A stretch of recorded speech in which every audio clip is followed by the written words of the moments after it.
I decided to visit my husband at his job as a CEO. At the entrance, there was a sign that said, "Authorized personnel only." When I told the guard I was the CEO's wife, she laughed and said, "Ma'am, I see his wife every day. There she is coming out right now." So, I decided to play along. The security guard at Meridian Technologies laughed when I told her I was Nolan's wife. "Ma'am, I see his wife here every day. There she is right now, actually." She pointed toward the glass doors. A woman in a charcoal Tom Ford suit was walking through the lobby. Early 40s, confident stride, expensive watch catching the afternoon light. The kind of woman who looked like she belonged on the cover of Forbes. "Ms. Sterling," the guard called out. "Your husband's still in his 3 o'clock, should be done in about 20. The woman, Ren Sterling, according to her security badge, nodded and headed toward the elevator bank. She hadn't seen me yet. I was standing off to the side holding a takeout bag from Osteria, Nolan's favorite Italian place downtown. My heart was doing something strange in my chest. Not racing, just stopping and starting like a car engine misfiring. 28 years. I'd been married to Nolan for 28 years, and apparently he had another wife at work. Ren pressed the elevator button, pulled out her phone, started scrolling. Every instinct I had screamed at me to confront her, to walk over there and ask her what the hell she thought she was doing, calling herself my husband's wife, to make a scene, to demand answers. But something stopped me. Maybe it was the way the security guard had said it, so casual, so certain, like it was common knowledge, like everyone knew, everyone except me. "You know what?" I said to the guard, keeping my voice steady. "I think I have the wrong building. I'm looking for Cora Pharmaceuticals, not Meridian Tech." The guard looked confused. "You said you were Mr. Sterling's wife." I said I was a friend of the family. "Cora's my name. Must have gotten my wires crossed." I forced a laugh. Been a long day. I set the takeout bag on the security desk. "Actually, could you make sure Nolan gets this? Just say Cora dropped it off. Family friend." The guard shrugged. "Sure thing." I walked out before my legs could give out. I'd been married to Nolan since 1996. Met him when we were both 23. Me, fresh out of my accounting degree. Him finishing his MBA at Northwestern. He was brilliant, ambitious, the kind of man who made plans in 5-year increments, and actually followed through. I was the steady one, the practical one, the one who managed our finances, kept our home running, made sure the bills were paid, and the retirement accounts were funded. Nolan always said I was his foundation, that he could take risks in his career because he knew I'd keep everything stable at home. He'd climbed fast. Director at 30, VP at 35, CEO of Meridian Technologies at 43, a tech company specializing in AI-driven logistics software. He'd turned it from a struggling startup into a $200 million operation in 8 years. I was proud of him. So damn proud. I'd supported every late night, every business trip, every weekend he spent reviewing financials instead of going to dinner with me, because that's what you do when you love someone. You support their dreams. We didn't have kids. Nolan had never wanted them. Said they'd derail his career trajectory. I'd been disappointed at first, but I'd accepted it. His career was his baby. I understood that, or I thought I did. Now, I was sitting in my car in the Meridian Technologies parking lot, hands gripping the steering wheel, trying to process what I'd just seen. Ren Sterling, Nolan's VP of Operations. I'd met her exactly once at a company holiday party 2 years ago. Tall woman, charismatic. Nolan had introduced her as one of my rising stars and spent most of the evening talking shop with her while I made small talk with the other spouses. I'd thought nothing of it. Why would I? I trusted my husband. But the security guard had called her Ms. Sterling. Had said she saw Nolan's wife every day. Not girlfriend, not a partner. Wife. I didn't go home right away. Couldn't face the empty house. The one I'd spent the day cleaning. The one where I'd made Nolan's favorite lasagna for dinner. The one where I'd been planning to surprise him with tickets to see Hamilton next month for our anniversary. Instead, I drove to a coffee shop 3 blocks away and sat in a corner booth with a black coffee I didn't drink. My phone buzzed at 6:47 p.m. "Nolan, working late again. Don't wait up. Love you." I stared at that message for a long time. Love you. Did he? Did he actually love me? Or was I just, what? The backup plan? The safety net? The one who paid half the mortgage while he lived a double life? I typed and deleted a dozen responses before settling on, "Okay, there's lasagna in the fridge." 3 dots appeared, disappeared, appeared again. "You're the best. See you late tonight." I put my phone face down on the table and tried to breathe. Nolan came home at 11:23 p.m. I was in the living room pretending to read a book. Actually, I'd been staring at the same page for 3 hours. "Hey," he said, dropping his bag by the door. He looked tired, hair slightly mussed, shirt collar open, the faint trace of a perfume that wasn't mine. "How was your day?" I asked. My voice sounded normal. I was surprised by that. Exhausting back-to-back meetings all afternoon, board presentation at 4:00. Then Ren and I had to go through the Q3 projections. He headed to the kitchen. "Did you say there's lasagna?" "Yeah, in the fridge." I listened to him move around the kitchen, the microwave humming, the refrigerator opening and closing, the familiar sounds of my husband existing in our home. Our home. Was it even our home anymore? Or had that become a lie too? He came back with a plate of reheated lasagna and sat in the armchair across from me. "This is perfect. I'm starving. I actually stopped by your office today," I said casually. "Brought you lunch from Osteria." He paused mid-bite just for a second, a tiny hesitation that most people wouldn't notice. But I'd been married to him for 28 years. I noticed. "You did?" "I didn't get anything. I gave it to Ren Sterling. Figured she could pass it along." "Oh." He took another bite, chewed, swallowed. "She didn't mention it. Maybe it got lost in the shuffle. Busy day, you know." He was lying perfectly. Not a single crack in his composure. "How is Ren?" I asked. "Nice woman. woman. She's great. Best VP I've ever worked with. Really gets the vision. You know, we're in sync on pretty much everything. In sync. That's good. Important to have a strong working relationship. Absolutely. He smiled at me. The same smile I'd fallen in love with 28 years ago. Thanks for trying to bring me lunch, though. That was sweet. Anytime. We sat there for a while. Him eating lasagna. Me pretending to read like a normal married couple on a Tuesday night. Except nothing was normal anymore. I waited until he was asleep. Nolan always slept deeply. Years of running on caffeine and adrenaline had trained him to shut down completely when he finally crashed. By midnight, he was out cold. I went to his study. The door was never locked. Why would it be? I was his wife. He trusted me. His laptop was on the desk, closed, but not locked. I knew his password, had known it for years. It was our wedding date. I opened the laptop, my hands shaking slightly, feeling like a criminal in my own home. His email was already open. Thousands of messages. I didn't know where to start, so I started with his calendar. The appointments looked normal at first glance. Meetings, board calls, conferences. But then I started noticing patterns. Dinner with W, 7 p.m. at Il Posto. That was 2 weeks ago. Il Posto was a romantic Italian restaurant in the West Loop. Candlelit tables, live piano music, not a place you take your VP for a business dinner. Weekend retreat, Grand Geneva Resort, scheduled for last month. I scrolled to the resort's website. $450 a night for the suites. Nolan had told me it was a leadership conference. I pulled up his credit card statements. Found the charge for Grand Geneva. 2 rooms, both on the corporate card. No, wait. 1 room, the other charge was canceled. 1 room, 2 people. My stomach dropped. I kept digging. Found more dinners, more trips. A pattern spanning back nearly 3 years, but it was all coded. All deniable. Business dinners, corporate retreats, team building exercises, except Ren's name appeared on every single one. I closed the laptop and went to the bedroom. Stood in the doorway, watching Nolan sleep. He looked peaceful, innocent. I trusted him completely, never questioned, never doubted, and he'd been lying to me for 3 years. The next morning, I called in sick to work. First time in 6 years, I was a senior accountant at Monroe & Associates, a mid-sized firm in the Loop. Good job, stable, boring, the kind of career that pays the bills but doesn't make for interesting dinner party conversation. Nolan made 3 times what I made. I'd never resented that his success was our success, or so I'd thought. After Nolan left for work, kissing my forehead and telling me to feel better, I started really digging. I went through every drawer in his study, every file cabinet, every box in his closet, in the back of his desk drawer, tucked inside an old watch box he never opened. I found a key, just a key, silver standard apartment key. No label, but attached to it was a keychain tag with an address. Harborview Apartments, Unit 214. Harborview was a luxury apartment complex in River North. I'd driven past it dozens of times. 30-story building, floor-to-ceiling windows, the kind of place where a studio started at $2,500 a month. I grabbed the key and drove there. The parking garage had spaces marked with unit numbers. Space 214 had a black Mercedes GLE parked in it, Ren Sterling's car. I recognized it from the company parking lot. My hands were shaking as I took the elevator up to the second floor. Found unit 214. The key fit. The door opened. Inside was a fully furnished apartment, not a temporary rental. A home, hardwood floors, modern furniture, fresh flowers on the coffee table. The air smelled like Nolan's cologne, the expensive one he only wore for special occasions. Photos on the mantle showed Nolan and Ren at a beach, at a restaurant, on a hiking trail. In every single picture, Nolan wasn't wearing his wedding ring. I walked through the apartment in a daze. The kitchen had 2 sets of dishes, 2 coffee mugs on the counter, his and hers. The bedroom made me physically ill. A king-size bed with expensive linens, Nolan's clothes in the closet hanging next to Ren's dresses, his shoes lined up next to hers like they'd been living together for years, like they were married. On the dresser, I found a folder labeled Future Plans in Nolan's distinctive handwriting. I opened it. Real estate listings, houses in Evanston, Oak Park, Wilmette, all in the $800,000 to $1.2 million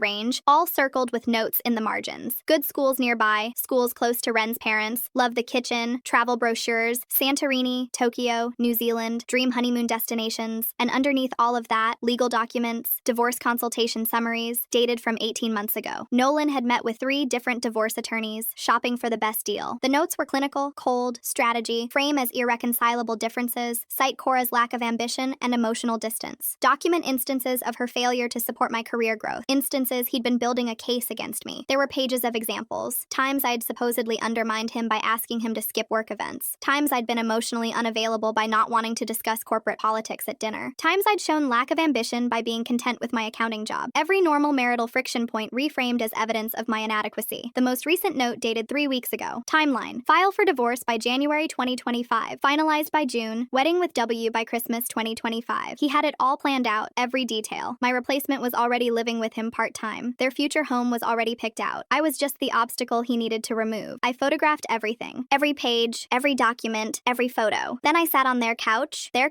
in their apartment, in their secret life, and tried to process the fact that my 28-year marriage had been a lie for at least 3 years. I went back to my car and just drove. No destination, just drove. My phone rang at 3:47 p.m. Nolan. I let it go to voicemail. He called again at 4:15 p.m., then 4:32 p.m., then sent a text. Where are you? Are you feeling better? I didn't respond. At 6 p.m. I pulled into a parking lot and finally listened to his voicemails. Hey, just checking in. Hope you're feeling better. Call me when you get this. Cora, I'm getting worried. You're not answering. Are you okay? Seriously, where are you? I'm about to call hospitals. Please call me back. The concern in his voice sounded so real, so genuine. He was good, really good. I called him back. Oh, thank God. He answered immediately. Where have you been? I was so worried. Just drove around. Needed to clear my head. I'm fine. You scared me. Are you coming home? Home? What a joke. Yeah, I'll be there soon. Good. I'm leaving work early. I'll pick up Thai food on the way. Your favorite. My favorite. He still remembered my favorite food. Still pretended to care about the small details. Sounds good. Love you, he said. Yeah, I replied. You too. I hung up before he could hear the crack in my voice. That night, we ate Thai food at our dining room table. Nolan told me about his day. Some crisis with a client, a difficult board member, the usual corporate drama. I nodded in the right places, made appropriate comments, played the role of supportive wife, all while knowing that in a few months, he planned to divorce me and marry Ren Sterling. After dinner, he suggested we watch a movie. We settled on the couch, his head on my shoulder, just like we'd done 1,000 times before, except now I could smell his cologne, the expensive one, and I knew he'd been at that apartment today living his other life with his other wife. Cora, he said during a quiet moment in the movie. Yeah, are we okay? You seem distant.